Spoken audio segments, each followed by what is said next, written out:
ایک دور دراز گاؤں تھا جو گھنے جنگلات کے بیچ واقع تھا۔ اس گاؤں کا مالک ایک سخت دل اور دولت مند شخص تھا جس کا نام کلیموف تھا۔ اس کے پاس گاؤں کی آدھی زمین، دکانیں، کھیت، یہاں تک کہ کنواں بھی تھا۔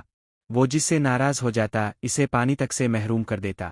لوگ اس سے ڈرتے تھے، اس کی بات کو قانون سمجھتے تھے، اور کسی میں ہمت نہ تھی کہ اس کی بات کے خلاف جا سکے۔ سردیوں کی ایک سخت اور یخ بستہ شام کو، جب زمین برف سے تھکی ہوئی تھی اور درختوں کی شاخیں بھی کانپ رہی تھی، ایک چھوٹی سی بچی گاؤں میں داخل ہوئی۔ اس کا نام الا تھا۔ وہ نہایت دبلی، کمزور اور ننگے پاؤں تھی۔ اس کے چہرے پر بھوک اور سردی نے اپنا نقش چھوڑ رکھا تھا، اور اس کی آنکھوں میں معصومیت کے ساتھ ایک بے آواز چیخ تھی۔ الا گھر گھر جا کر صرف ایک نوالے کی بھیک مانگ رہی تھی۔ برارم مجتوى سأند مر درواز بند وعا۔ گاؤں والے جانتے تھے کہ اگر کسی نے کلیموف کی مرضی کے خلاف کسی اجنبی کو پناہ دی تو ان کا انجام بارا ہوگا۔ آخر کار الا امیر آدمی کے دروازے پر پہنچی۔ وخاصا جلال انسان تآ۔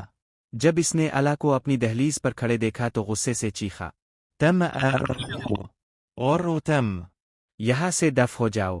الا نے کمزور آواز میں کہا، میں چور نہیں ہوں۔ مج صرف روا۔ مگر کلیموف کا دل پتھر تھا۔ اس نے اپنے نوکروں کو حکم دیا کہ لڑکی کو گاؤں کے کنارے ایک درخت سے باندھ دیا جائے تاکہ دوسرے بھی سبق سیکھیں کہ اس کے علاقے میں رحم کی کوئی جگہ نہیں۔ نوکر لڑکی کو گھسیٹتے ہوئے جنگل کے کنارے لے گئے۔ وہاں ایک بڑا سا درخت تھا، اور اسی سے انہوں نے الا کے کمزور ہاتھوں کو زنجیروں سے باندھ دیا۔ سرد بتجارت۔ الا ٹھٹھر رہی تھی، آنکھوں سے آنسو بہہ رہے تھے، مگر کوئی نہیں آیا۔ تب خاموشی کو ایک آہٹ نے توڑا۔ جنگل کی تاریکی سے ایک سیاہ رنگ کا کتا نکلا۔